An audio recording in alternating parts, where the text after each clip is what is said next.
Retomando las últimas dudas que me hicieron llegar, alguno de sus compañeros me preguntaba sobre el ejercicio 9.54, que era de alcoholes. Si cada vez que reaccione, por ejemplo, algún oxidante con algún alcohol, se va a producir hidrógeno o agua. Usualmente no nos dan el producto de reacción. ¿Sí? Entonces, por ejemplo, si tenemos en el ejercicio 9.54, si tenemos un alcohol, no importa el que sea, si es un alcohol primario o es un alcohol secundario o es un alcohol terciario, si lo ponemos a reaccionar con un oxidante fuerte, este se nos va a convertir en un aldehído, esta en un acetón, y este no va a reaccionar, pero nunca nos han indicado que vamos a obtener como producto de desecho. Entonces, hasta aquí que lo tengan está bien. En la misma pregunta 9.54, ahora si los ponemos a reaccionar con un ácido, como es el ácido nítrico, las condiciones que nos plantea el problema o el libro, nos plantea la síntesis de ésteres de ácido. Los ésteres de ácido reaccionan con el un OH del grupo nitro, reacciona con el hidrógeno del alcohol y nos queda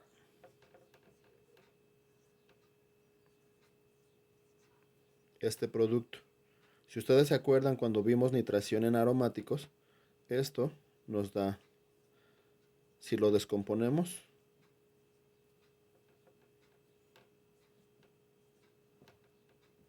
nos daría esto. ¿Sí? Si ustedes si agregamos esto aquí, nos va a dar HNO3. Entonces, esta parte de la molécula reacciona con este hidrógeno. Y aquí sí se libera agua. Y lo único que nos queda que se une a la molécula sería este NO2. En el caso de un alcohol secundario, la reacción es exactamente la misma. En el caso de un alcohol terciario, la reacción es exactamente la misma. Si ustedes se fijan, no afecta si es alcohol primario o secundario, porque no cambia el grupo funcional, no cambia de un enlace sencillo al oxígeno. En donde tenemos el problema usualmente es cuando de aquí pasa a un grupo funcional con un doble enlace, a un carbonilo. En estos casos no tenemos reacción con el terciario, pero bajo estas circunstancias sí tenemos reacción. Para el ejercicio 9.55 tenemos una reacción con hidróxido de sodio. En este tipo de compuestos, este reacciona con cualquiera de estos dos. ¿Sí? Entonces, en este tipo de ejercicios, el hidrógeno de un fenol, sí, generalmente fenoles, de compuestos aromáticos con un hidroxilo, este hidrógeno es muy ácido. Este hidrógeno reacciona con el OH de la base. ¿Sí? Y entonces en este caso reacciona y se forma agua. Pero con el compuesto aromático se nos forma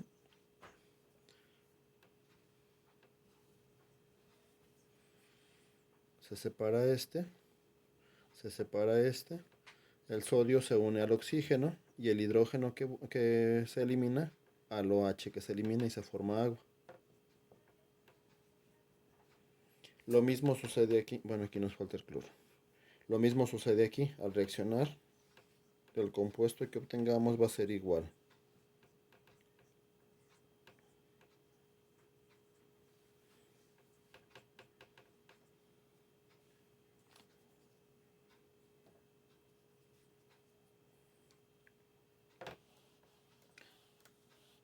Y cuando lo vemos con alcohol,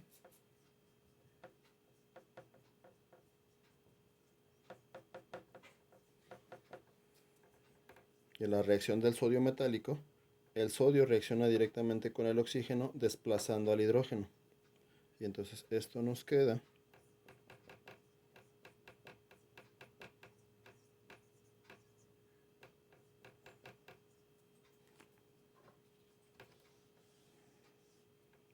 así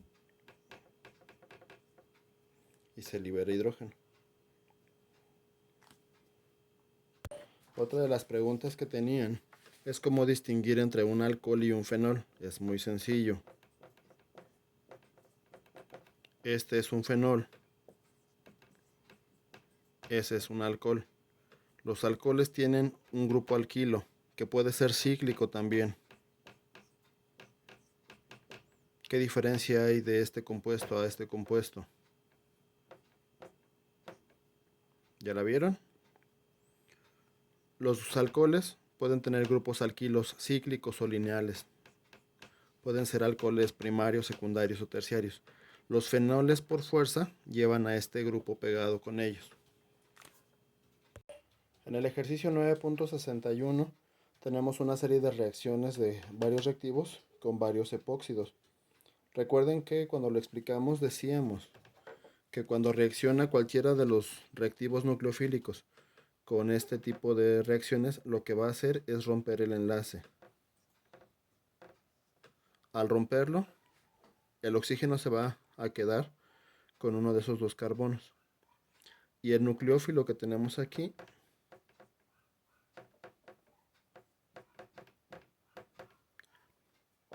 nos va a quedar de esta forma.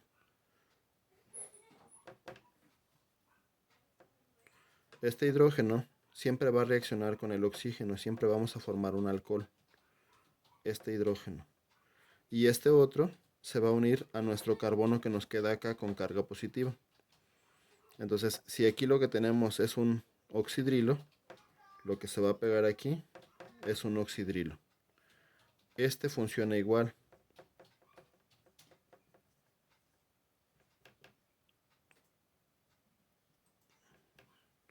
Este como nucleófilo, este como electrófilo. Si esto cuando se rompe, uno queda como nucleófilo y el otro queda como electrófilo, van a reaccionar este con este y este con esto. Lo mismo sucede con este.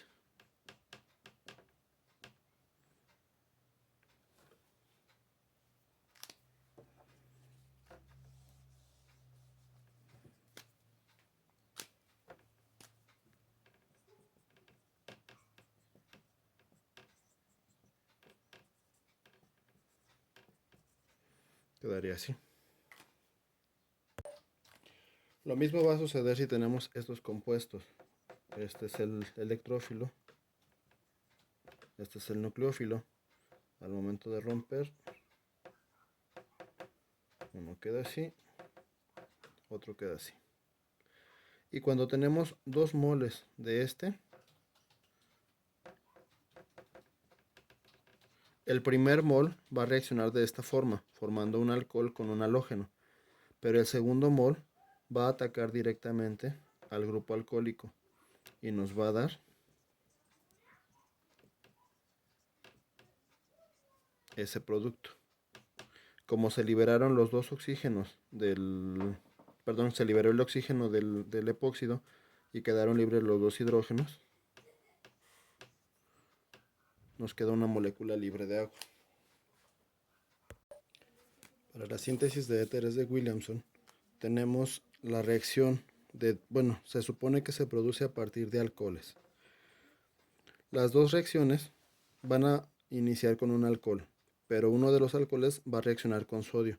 Cuando reacciona este alcohol con sodio, se forman los metóxidos, los alcóxidos, perdón. ¿Sí? Y de aquí se libera hidrógeno. ¿Sí? Pero esto que está aquí es un alcoxi. Y hay situaciones en las que los alcoholes reaccionan con ácidos halogenhídricos por sustitución nucleofílica y todo el hidroxilo reacciona con el halógeno. Nos queda esto y se libera agua. Esto que tenemos aquí es un halogenuro de alquilo y un alcóxido. Cuando estos dos grupos que nos dan aquí en estas reacciones los ponemos a reaccionar entre sí, se nos forman los éteres y se libera una sal. A esto se le conoce como la síntesis de Williamson, y esto es para éteres. Entonces va a depender del ejercicio que nos pidan, los reactivos y los productos que utilizaremos.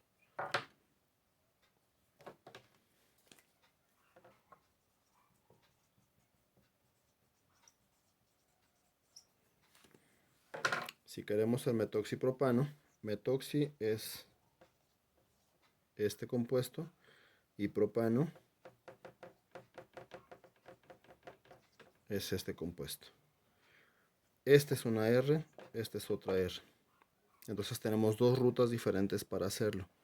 Podemos manipular para que esto sea el alcóxido de sodio o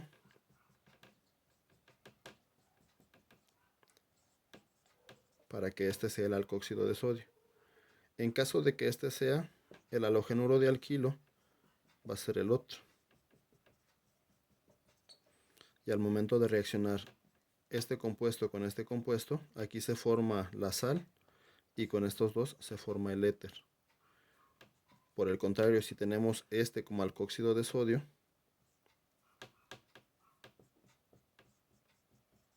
nuestro halogenuro tendría que ser con esto. Recuerden que el sodio reacciona con el halógeno para formar una sal, y lo que nos queda va a formar un solo compuesto que es un éter. Lo mismo sucede aquí. Y todo esto nos forma un éter. Si ustedes se fijan, el éter que nos va a formar es exactamente el mismo que tenemos aquí. Tenemos dos rutas alternativas. ¿Cuál es la más confiable o la más barata o la más sencilla? Eso va a depender de los laboratorios. ¿Cuál de estos sea el compuesto más común que pudiéramos tener, el más barato, el más factible que podamos conseguir? En el ejercicio 9.70 tenemos al 3-metil-2-penteno. 3-metil-2-penteno. Y nos da estos reactivos. Los reactivos ustedes han tenido tiempo de estarlos manejando en cada una de las reacciones que hacemos. Ya sabemos que el hecho de que tengamos agua en presencia de ácido nos menciona una hidratación. Si tenemos un alqueno, es una hidratación de alquenos. Si solamente tenemos el ácido, es una deshidratación. Pero en un alqueno no lo podemos deshidratar. Entonces más bien tendría que tener otro reactivo de este lado. Entonces la práctica, al estar haciendo sus ejercicios, los debe de llevar a poder distinguir cuándo es una hidratación, cuándo es una deshidratación. No es necesario que en el examen nosotros les pongamos en la hidratación de alqueno siguiente para que ustedes lo puedan entender. Si ustedes ven este reactivo con este reactivo, yo creo que para muchos de ustedes queda entendido que esta agua va a romper ese enlace por hidrólisis. Al momento de que se rompa este enlace, los dos carbonos que estaban involucrados van a reaccionar con una parte de esa agua. Ya la hemos explicado, que el agua se divide en un electrófilo y un nucleófilo. De estos carbonos, el nucleófilo más, el electrófilo más grande va a ser el carbocatión más estable, que es el que queda aquí. Es el más sustituido. Es por ello que el grupo alcohólico va a quedar en esta parte. Y el otro, el carbono nucleofílico, nos queda de este lado. Y de este lado queda el hidrógeno. ¿Sí? Entonces se satura la molécula y nos quedaría eso. En el ejercicio 9.72 nos preguntan que para producir este éter, cuál sería la ruta más, la mejor forma. Tenemos dos alternativas, como ya lo explicamos. Que este sea el halogenuro de alquilo y este sea el alcóxido de sodio, como en este caso. O que este sea el alcóxido de sodio y este sea el halogenuro de alquilo, como en este otro.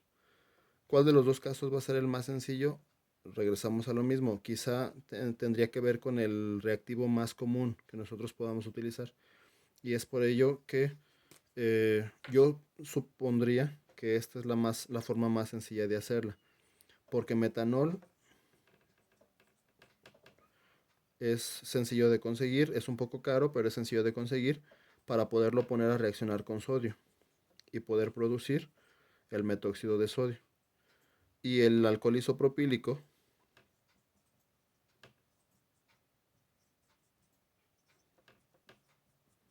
al ponerlo a reaccionar con ácido clorhídrico,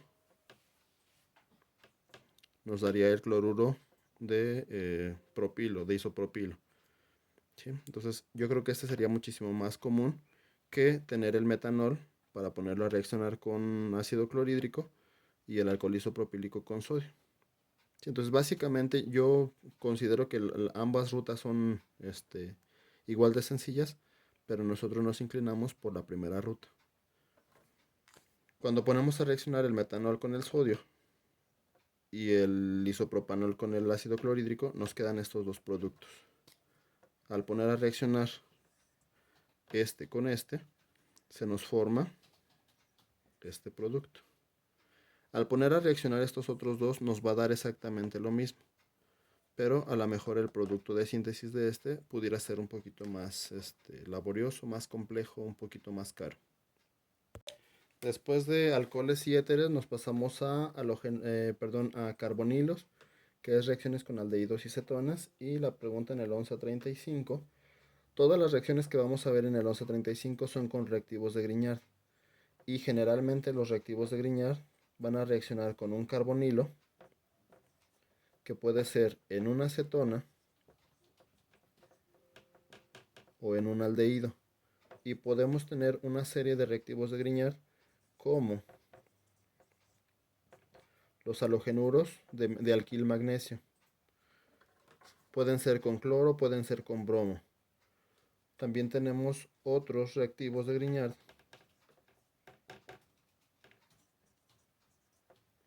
como este tipo de compuestos, que tenemos un alquino unido con una sal de sodio. Tenemos algunos otros radicales que están unidos a litio. Y son los principales. Y hay algunos otros que podemos poner a reaccionar dióxido de carbono con alguno de estos radicales. Entonces varios ejemplos de ellos, los de alquil magnesio, los tenemos, por ejemplo, tenemos un alquilo, tenemos un aldehído o una acetona, y al momento de reaccionar con un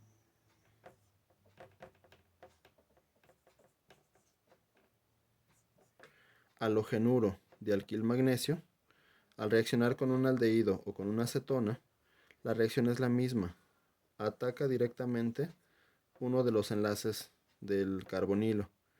Cuando ataca uno de los enlaces del carbonilo, el primer paso de la reacción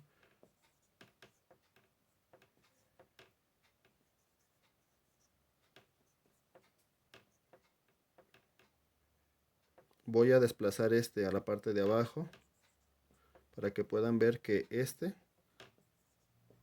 se va a unir a este carbono, mientras que todo esto se queda unido al oxígeno. Sin embargo, hay un paso posterior de hidratación. Y en este paso de hidratación, estos reactivos desplazan el halogenuro de magnesio para formar el alcohol. Eliminan esta parte para formar el alcohol. Esas son las reacciones generales de Grignard cuando hablamos de alquil magnesios. Una siguiente reacción en donde tenemos también un grupo carbonilo con este reactivo y una posterior hidratación, sucede exactamente de la misma forma, ¿sí? El sodio, al momento de que van a atacar, el compuesto va a atacar el doble enlace, y al momento de que lo ataca, sucede de la misma forma. Se rompe el enlace, pasando después por la hidratación, Donde estaba el carbonilo, el oxígeno se va a transformar en un alcohol. Este alquilo lo voy a desplazar aquí abajo y lo que se va a unir aquí es todo este resto que nos queda aquí. Si ustedes se fijan, este es el extremo en donde el sodio se separa. Este es el extremo que se va a unir al carbón y nos queda ese compuesto.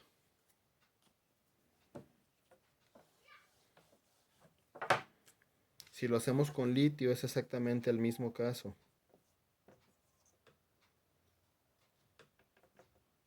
Generalmente con el litio, el reactivo de Grignard es un fenil. La reacción es exactamente la misma. El compuesto va a atacar el doble enlace. Voy a desplazar este para abajo. Se rompe este enlace. Se forma el alcohol aquí. Y aquí se va a pegar el alquilo. El alquilo en este caso es el fenil.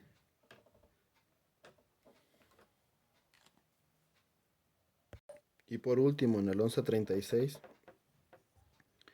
las condensaciones aldólicas. Una condensación implica dos moléculas de lo mismo.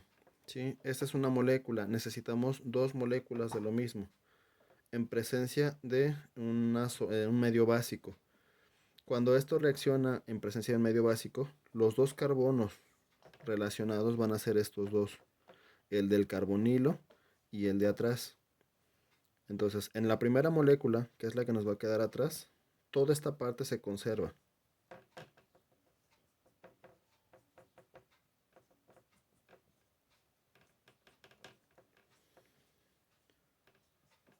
Pero al momento de que reacciona, este carbonilo que estaba aquí se reduce a un alcohol y nos queda como alcohol. Sin embargo, esto nos permite, al romperse este enlace, nos permite que este se pueda unir a una siguiente molécula. La parte reactiva de la molécula pudiera ser este carbonilo, pero no puede atacar a este carbonilo, tiene que atacar siempre al carbono que está detrás o adelante del carbonilo, al más reactivo. Este es ese carbono. Entonces, si establecemos toda esta molécula aquí, nos quedaría este CH2 y este CH. Esta es esta parte. Pero todo esto no se pierde. Todo esto va a quedar aquí. Y esta es la condensación aldólica. Esta es la primera parte, la en la que reaccionan las dos moléculas del carbonilo. Este es el enlace que se forma. Un segundo paso que hay aquí es la deshidratación. Si ustedes se acuerdan, la deshidratación de alcoholes nos va a dar un alqueno. ¿De dónde va a reaccionar? Puede reaccionar con este carbono, pero puede reaccionar con este otro. Siempre va a reaccionar, perdón, aquí me equivoqué. Siempre va a reaccionar con el carbono más sustituido. Este es el carbono más sustituido. De este va a eliminar el OH, de este va a eliminar el hidrógeno. Y se va a formar este alqueno con este grupo carbonilo. Este es el resultado de la condensación aldólica con el paso de deshidratación. Sin el paso de deshidratación nos quedaría este producto.